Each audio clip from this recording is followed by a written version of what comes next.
Voilà, troisième partie avec Territoire Sénat de notre émission, avec l'actualité parlementaire et politique et les rubriques habituelles, l'œil de l'interview politique avec Saveria Rojek et l'agenda au Sénat. Saveria, les titres de cette actualité ce matin. Pas de suspension, pas de moratoire, mais bien une annulation totale de la hausse des taxes sur le carburant, annonce de l'Elysée.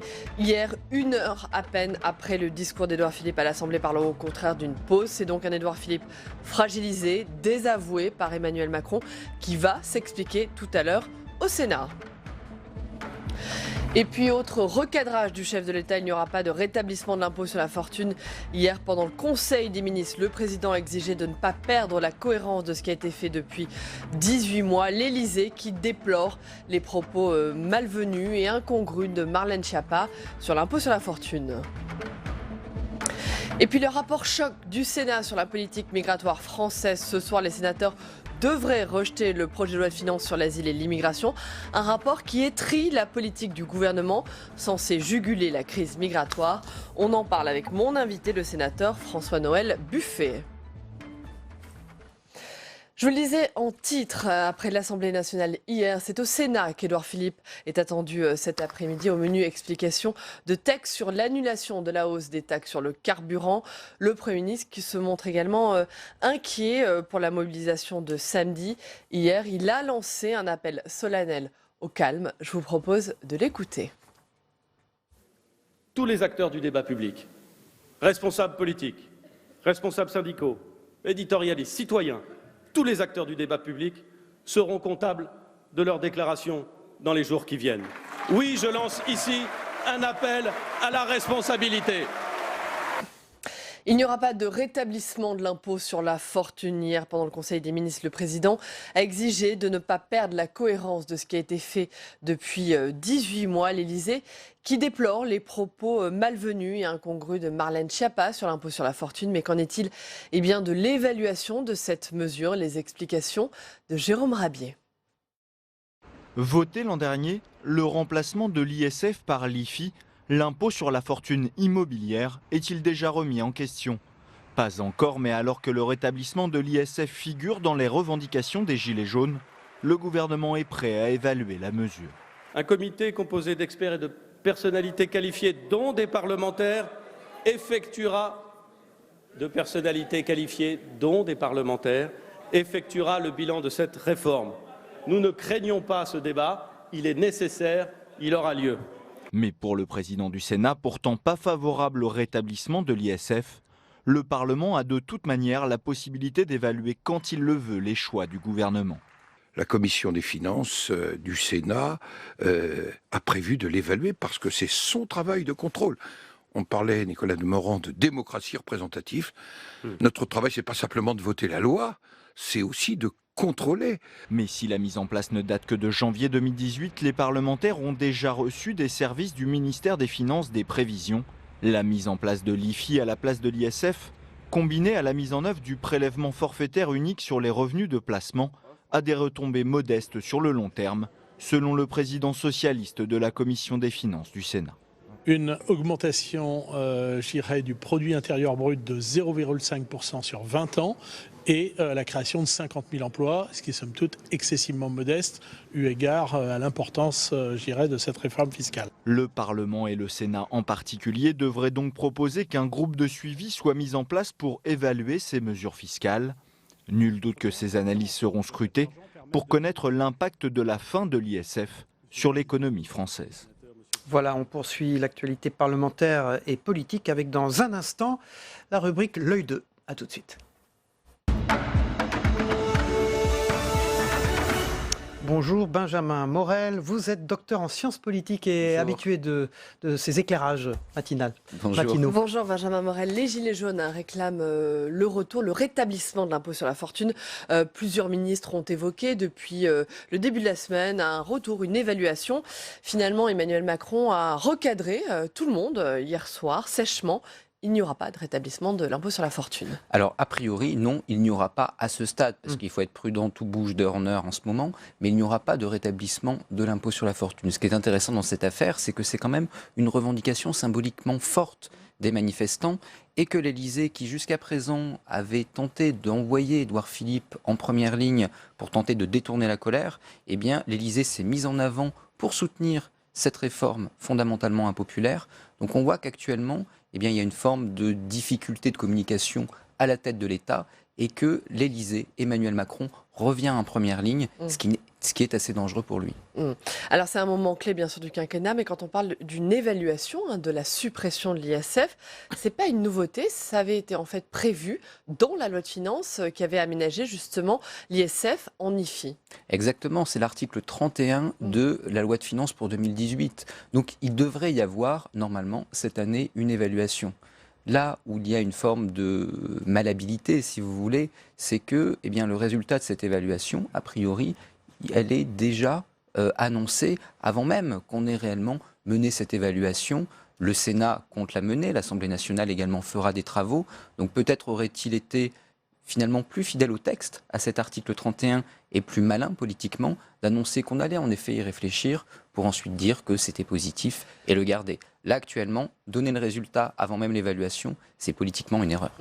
Pour rester, Benjamin, sur l'aspect politique de cette séquence, hier soir, Édouard Philippe a clairement été désavoué par le président qui a annoncé une heure après lui l'annulation pure et simple de cette hausse des taxes. Édouard Philippe qui avait passé la journée à expliquer justement, à parler de pause. Est-ce que Édouard Philippe peut aujourd'hui tenir ? C'est très très compliqué parce que c'est un désaveu pour le Premier ministre, mais c'est également un désaveu pour la majorité qui lui a voté la confiance alors que son discours était déjà périmé. Donc aujourd'hui, on voit qu'Édouard Philippe avait été envoyé comme fusible dans cette affaire, que le fusible est en train de sauter, et est en train de sauter en exposant d'autant plus l'Élysée, parce que si on fait le compte des déclarations de l'Élysée hier, l'Élysée, d'une certaine façon, dit la taxe sur le carburant, donc la transition écologique, on cède. En revanche, l'ISF, ça, on garde. Donc on voit qu'aujourd'hui, il y a un président qui est en face à face avec le peuple. Oui, et puis par ailleurs, on voit aussi une grande contradiction entre le gouvernement, les membres du gouvernement, les ministres, les déclarations des ministres et Emmanuel Macron. On voit une grande contradiction et une grande cacophonie, en fait. C'est ça qui est marquant dans la journée d'hier. Très clairement, aujourd'hui, le pouvoir cherche une solution de repli face à un mouvement auquel il tente de ne pas trop concéder, mais en même temps, il comprend qu'il n'a pas concédé assez, mais combien faut-il concéder et jusqu'à où ? L'ISF est un marqueur important parce que l'ISF, c'est déjà voté. Donc, revenir sur l'ISF, c'est détricoter des réformes qui ont déjà été tricotées. Et là, on voit qu'il y a quelque chose auquel ne veut pas toucher le pouvoir, il ne veut pas reculer sur ce qui a déjà été voté, mais peut-être est-il trop tard pour ne pas le faire, d'où problème. Merci Benjamin, merci beaucoup. Alors dans le reste de l'actualité, des gilets jaunes reçus au Sénat, c'est le groupe communiste et écologique qui a décidé de recevoir et d'écouter cette délégation de gilets jaunes au menu des échanges constructifs, mais aussi parfois tendus entre ces manifestants et les sénateurs. Regardez ce reportage d'Aurélien Romano. Des gilets jaunes au Sénat, c'est l'initiative de la sénatrice Esther Benbassa. Elle les a rencontrés sur le terrain. J'ai rencontré Mme Benbassa à Saint-Lazare à la manif de samedi dernier. J'ai discuté avec elle et suite à cette discussion, elle m'a proposé de venir aujourd'hui m'exprimer devant les sénateurs pour porter une parole des Gilets jaunes. Son gilet, il a dû l'enlever avant de rentrer dans le Sénat et le laisser à l'accueil. Autour de la table, 9 gilets jaunes et autant de sénateurs majoritairement communistes, écologistes et socialistes. Des déclarations très personnelles lues par les gilets jaunes. C'est donc au nom de cette vie passée dans ces quartiers dits populaires que je prends la parole aujourd'hui. Je manifestais le 17 novembre pour la première fois. Je suis une maman de 5 enfants, dont 4 à charge. Donc moi, si je manifeste, c'est juste pour dire que aujourd'hui, je travaille comme ASEM dans une école. Et si je travaille, c'est pour avoir une vie sociale et pas pour avoir un bon salaire, puisque si j'ai resté à la maison avec au RSA, je serais plus riche. En réponse à un aveu d'impuissance de ces sénateurs ne faisant pas partie de la majorité sénatoriale. Je me sens ici dans l'incapacité de changer les choses. Il faut dire la vérité, nous sommes en plus minoritaires. Les échanges majoritairement cordiaux ont parfois été tendus. L'échange avec vous, c'est de diagnostiquer où sont les priorités. Moi, j'en vois 2, effectivement. La question du reste à vivre, avec derrière la question du logement. Excusez-moi, monsieur, excusez-moi, je suis vraiment désolée, je vais faire quelque chose de très mal poli. Ce n'est pas mon habitude, je suis absolument désolée. Mais justement, c'est pour ça qu'on vous a élu. C'est pour que vous puissiez réfléchir en commission avec le salaire et les indemnités que vous avez. C'est pas aujourd'hui qu'on va discuter de ça. Un rendez-vous que les sénateurs veulent multiplier. Ils ont prévu de faire remonter les doléances des Gilets jaunes au gouvernement ce jeudi lors du débat organisé autour du Premier ministre. Ça tombe bien, on va en parler avec un sénateur dans un instant. À tout de suite. Bonjour François-Noël Buffet, sénateur Les Républicains du Rhône. Merci d'être avec nous ce matin sur ce plateau. Bonjour François-Noël Buffet, merci d'être avec nous. Hier soir, l'Élysée a annoncé l'annulation pure et simple de la hausse des taxes sur le carburant, alors qu'Édouard Philippe a passé la journée à parler, à défendre l'idée d'une pause. C'est un désaveu clair et net du Premier ministre. D'abord, quel temps perdu. Si la décision a été prise beaucoup plus tôt, nous n'en serions peut-être pas là.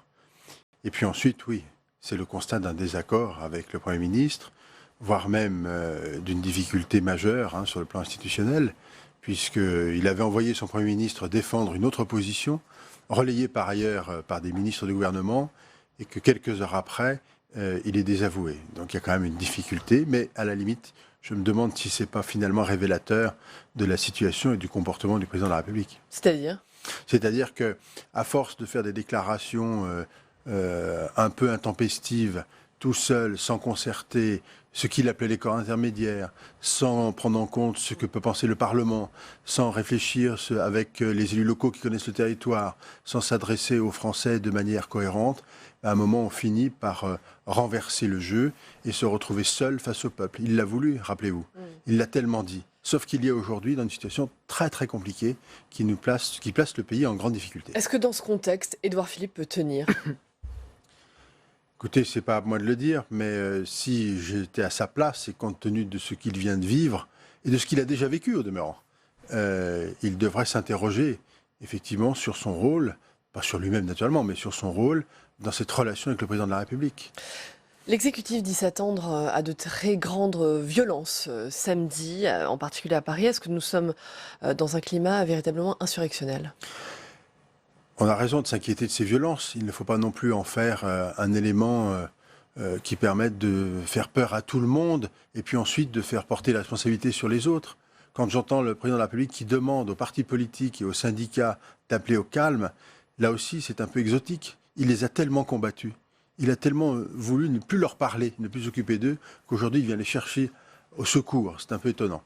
Alors est-ce que il y a un climat terrible ? On sent que dans le pays, ça bouillonne fort. On sent, d'ailleurs, un des interlocuteurs que vous avez sur votre plateau tout à l'heure, que parfois même certains essayent de vouloir bousculer notre système institutionnel, de vouloir le grand soir. Mais attention à tout cela. C'est extrêmement dangereux. Et beaucoup, même à droite, dans les oppositions, parlent de référendum. C'est ce que demande Laurent Wauquiez, de destitution du président. Oui. Motion de censure. Est-ce que la solution, elle est institutionnelle ? La première chose, c'est d'abord de faire fonctionner les institutions et de respecter celles-ci. Ça, c'est la première chose d'élu responsable. La deuxième chose, c'est que la réponse doit être politique aujourd'hui. Et c'est le président de la République qui a en main cette réponse politique.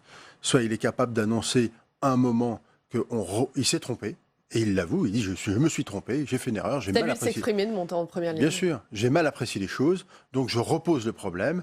Et on se redonne les moyens institutionnels de calmer tout le monde et se remettre au travail. Sur les mesures, est-ce que selon vous, il faut véritablement faire un geste envers les bas salaires, la hausse du SMIC, l'ISF ? L'ISF, c'est aussi le symbole de l'injustice fiscale dont parlent les Gilets jaunes. Moi, je pense qu'il est temps d'avoir une sorte de Grenelle de la fiscalité. C'est le moment. Puisque personne n'est satisfait de rien en réalité. Et puis que le destin national, c'est tous les Français, c'est pas une catégorie de Français contre les autres. Visiblement, il n'est plus temps justement de parler, de discuter, de faire un Grenelle de la fiscalité. Il faut sans doute prendre des mesures rapidement pour redonner confiance. Mais alors, quelles sont-elles ces mesures ? Quelques signes. Bon, la suppression de la taxe sur les carburants, c'est déjà un élément positif. Bon, c'est un peu exotique, l'affaire relative au contrôle technique automobile, tout le monde est prêt et puis on leur dit c'est plus la peine. Il y a sans doute à regarder tout ce qui était réforme fiscale, l'augmentation de la CSG, tous ces points-là doivent être repris pour donner un peu d'air, bien sûr, mais c'est insuffisant. Le ministre de l'économie annonce à l'instant que Bercy est favorable à une prime de fin d'année défiscalisée pour les bas salaires. Très bien, mais ce n'est peut-être qu'un élément parmi d'autres ponctuel, conjoncturel. La réforme, elle est structurelle. Nous avons besoin d'une réforme structurelle de la fiscalité pour que cette fiscalité soit plus juste. Et ça fait des années et des années qu'on en parle et ça fait des années qu'on ne le fait pas. Moi, je suis très surpris de voir à quel point, dans toutes les discussions que nous avons, l'emprise de Bercy.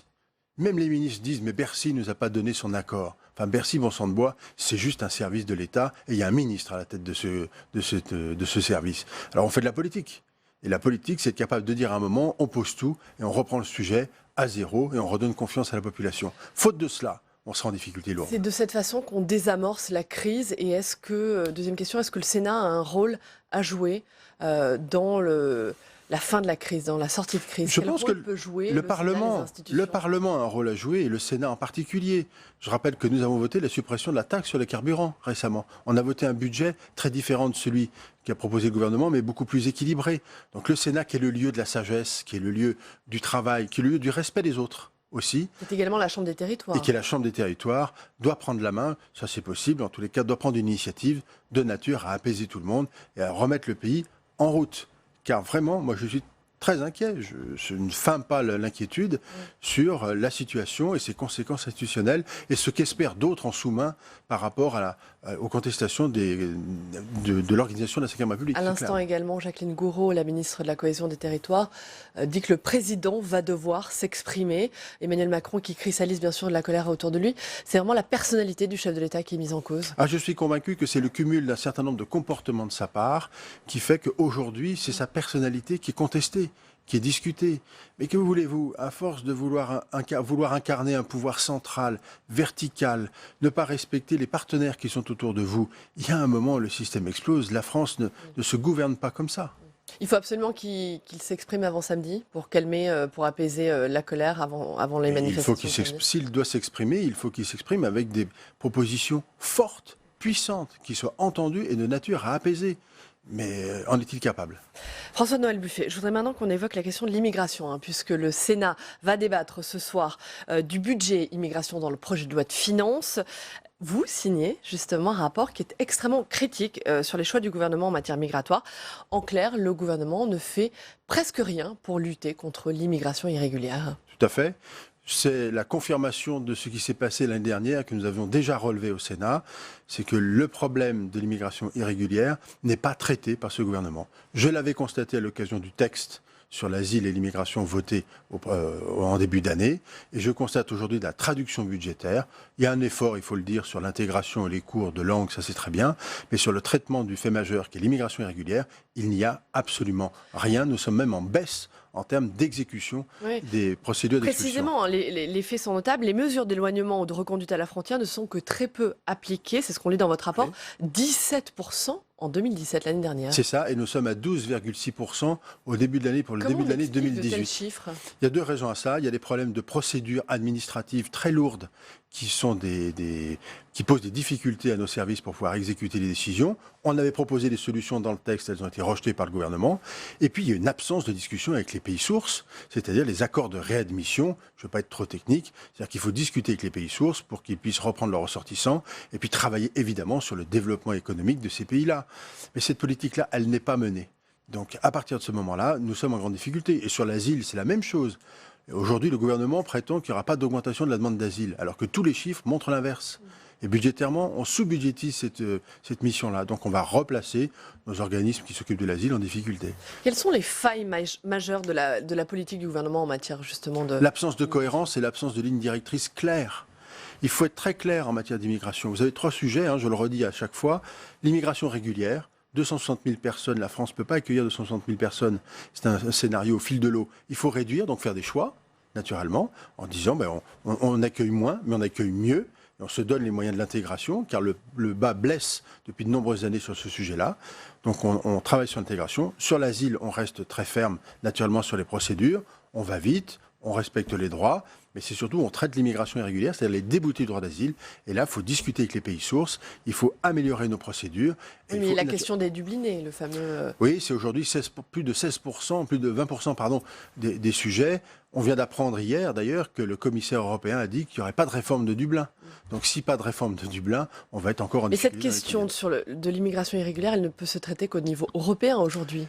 Elle doit se traiter à la fois au niveau national avec une volonté claire, et il faut porter le débat au niveau européen, bien sûr. Ce sera un des sujets, d'ailleurs, de la campagne des élections européennes au mois de juin prochain. Ce que vous soulignez également, et c'est important, le gouvernement ne donne même pas de données précises sur le nombre d'étrangers en situation irrégulière. C'est-à-dire que, ne serait-ce que ça, les chiffres sont faux, en fait. Alors c'est compliqué de déterminer, mais on se base sur l'aide médicale d'État. Bon, 311 000 en 2018, sauf erreur de ma part. 2018, oui, c'est ça. Donc on sait que c'est à peu près 400 000, 450 000, mais on n'a pas... Et pourquoi vous n'arrivez pas à obtenir justement des chiffres clairs ? Parce qu'il n'y a pas de volonté politique de se doter des outils pour le faire. C'est pas récent, hein, mais il y a des possibilités de se donner des outils, de savoir à peu près combien il y a de personnes en situation irrégulière sur le territoire. Ce n'est qu'une question de volonté politique, et je la sens pas. Cette volonté politique. Très rapidement, en quelques phrases, qu'est-ce que vous préconisez ? Moi, je pense qu'il faut travailler très fortement sur la simplification des procédures, en respectant les droits. Naturellement, les négociations avec les pays sources, c'est obligatoire. Les accords de réadmission doivent être une priorité. L'Europe doit s'engager sur le développement des pays sources, parce que c'est absolument nécessaire. C'est absolument utile si on veut que les gens restent sur leur territoire ou retournent sur leur territoire. C'est important. Et puis, travailler sur l'intégration puissamment. Très bien. Merci François. Merci. Noël Le Buffet, sénateur républicain du Rhône. Dans l'équipe de Laurent Wauquiez, l'équipe thématique qu'il a constituée, vous avez pris en charge la justice. C'est parce que vous êtes avocat ? C'est peut-être parce que je suis avocat, c'est peut-être parce que je suis le rapporteur du texte actuellement et que c'est une fonction régalienne qui me passionne et dont je pense que c'est un des ministères qui a besoin vraiment d'être remis à niveau en termes de moyens. C'est très important. Pour l'apaisement social aussi, ça compte. En tout cas, un avocat qui dit que la justice pénale doit exécuter les peines. C'était votre première déclaration. Absolument. Merci. Absolument. Merci beaucoup François-Noël Buffet, sénateur Les Républicains du Rhône, d'avoir été l'invité du Face à Face. Tout de suite, on passe dans un instant à l'agenda, ce qui se passe au Sénat.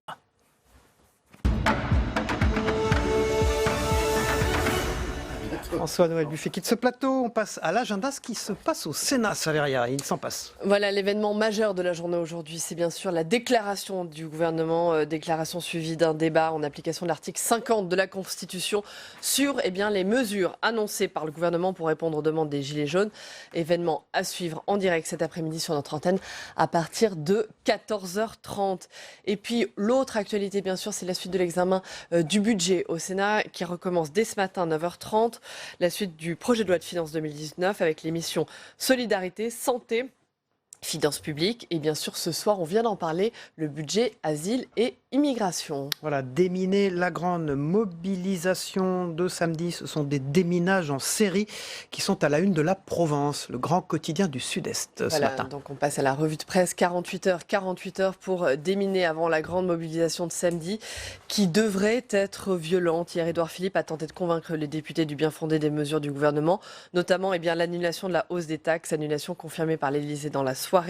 Objectif déminer avant la manifestation de samedi, mais aussi éviter l'agrégation des mécontentements. La contagion sociale est grandissante. Voilà, un ras-le-bol fiscal à la une de Sud-Ouest, le grand quotidien régional de la Nouvelle-Aquitaine. Les raisons du ras-le-bol fiscal, CSG, ISF, TVA, cotisation sociale, impôt sur le revenu. Quelle est la réalité des chiffres derrière la colère des Français envers les prélèvements obligatoires? Sud-Ouest vous propose un décryptage et on apprend que les Français, ils sont surtout opposés aux inégalités dans l'impôt plutôt que contre son principe même. Voilà, le coût de la suppression de l'ISF à la une de la Charente Libre, l'autre grand journal de la Nouvelle-Aquitaine. Le vrai coût de la suppression de l'ISF, il n'y aura pas de rétablissement de l'impôt sur la fortune. Hier, pendant le Conseil des ministres, le président a exigé de ne pas perdre la cohérence de ce qui a été fait depuis 18 mois. L'Élysée qui déplore les propos malvenus et incongrus de Marlène Schiappa sur l'ISF. Et bien dans Charente Libre, on apprend que les Charentais les plus riches ont pu, grâce à cette mesure, payer 4 300 000 millions d'euros en moins. Voilà, la fête des Lumières aura bien lieu. C'est à lire dans la version numérique du Progrès de Lyon, un des journaux du groupe EBRA. La traditionnelle fête des Lumières de Lyon aura bien lieu à partir de ce soir jusqu'au 9 décembre, mais sous très haute surveillance. Le maire de Lyon, Gérard Collomb, qui a fait de la sécurité de l'événement sa priorité. Dès ce soir, 1200 forces de l'ordre et des secours seront mobilisées pour assurer cette sécurité. L'événement attire chaque année des centaines de milliers de visiteurs dans la capitale des Gaules. Et c'est 4 soirs de suite les œuvres de 80 artistes venus de 12 pays. C'est-à-dire donc dans la version numérique du Progrès. Une bien belle fête à Lyon et on termine avec le Courrier de l'Ouest et le Téléthon qui aura quand même lieu ce week-end.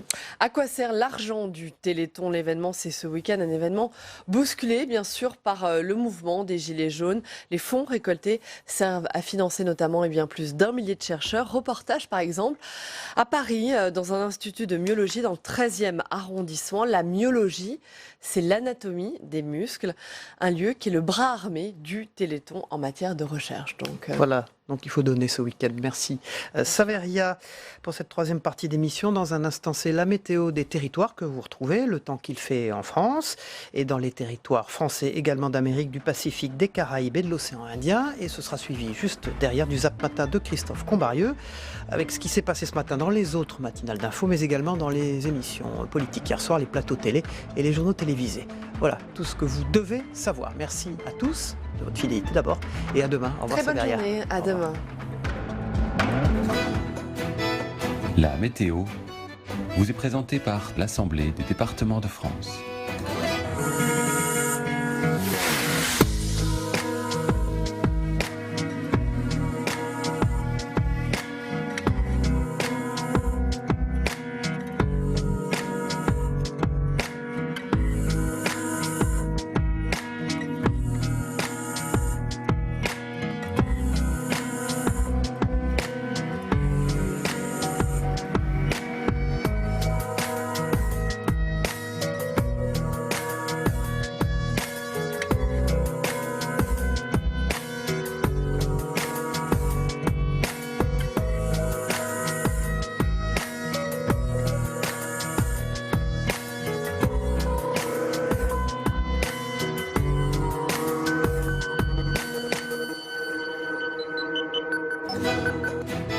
C'était la météo avec l'Assemblée des départements de France.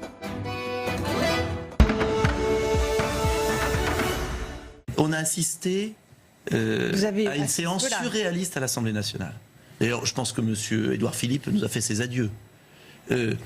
Aucun regret. Je le dis ici, si nous ne trouvons pas les bonnes solutions, alors nous n'appliquerons pas cette taxe. Ça veut dire que ces taxes peuvent être modifiées, elles peuvent être diminuées, je ne pense pas augmenter et potentiellement supprimées. Cette taxe, elle est supprimée. C'est ce que vous nous Le président de la confirmez République, il n'y aura pas en 2019 de nouvelles taxes sur les carburants. Le président de la République l'a dit, le Premier ministre l'a dit également, et je pense que c'est un geste d'apaisement considérable. Je persiste à dire que c'est une manipulation. Hier soir, François de Rugy, à la question qu'il lui posait, mais ça va vous coûter 3 milliards. Cette suppression, s'il y a suppression, il dit non, ça coûtera qu'1,5 milliard parce que le moratoire dure que 6 mois. Un aveu terrible. Le vrai responsable, il est à l'Élysée. Il est dos au mur face à un peuple profondément en colère. Sa responsabilité est historique. Il a créé un incendie, puis aujourd'hui il demande aux autres de l'éteindre. Donc c'est bien gentil. S'il veut appeler au calme, qu'il commence lui-même par balayer devant sa propre porte, obtenir un minimum de sérénité, ce serait pas mal de son côté. Aux casseurs, je veux dire, nous leur ferons face et nous serons intraitables. Je peux, mesdames et messieurs les députés, entendre la colère, mais je ne peux pas accepter la violence et je combattrai toujours la haine. J'ai trouvé ces propos indignes du Premier ministre. J'appelle, moi, le Premier ministre à la responsabilité. Je l'appelle à cesser ses provocations. Je l'appelle à entendre la souffrance du peuple français. Le président de la République a demandé aux forces politiques, aux forces syndicales, au patronat, de lancer un appel clair et explicite au calme et au respect du cadre républicain. Vous demandez aux gens raisonnables de rester chez eux samedi. Eh bien, ils iront quand même dans la rue. Allez dire au monarque présidentiel que les gens raisonnables sont sur les ronds-points et dans les rues et qu'ils n'en partiront pas avant que vous ayez cédé pour de vrai ou que vous soyez partis. Cédez ou partez, et quand vous partez, cédez avant. Et je pose une question à M. Mélenchon. Est-ce que ces termes « heureux » sont les jours que nous vivons? Est-ce que ces termes, il peut aller en face des familles des victimes, en face des familles des blessés et les prononcer? Est-ce qu'il en est capable? Vous vous rendez compte de ce cynisme absolu?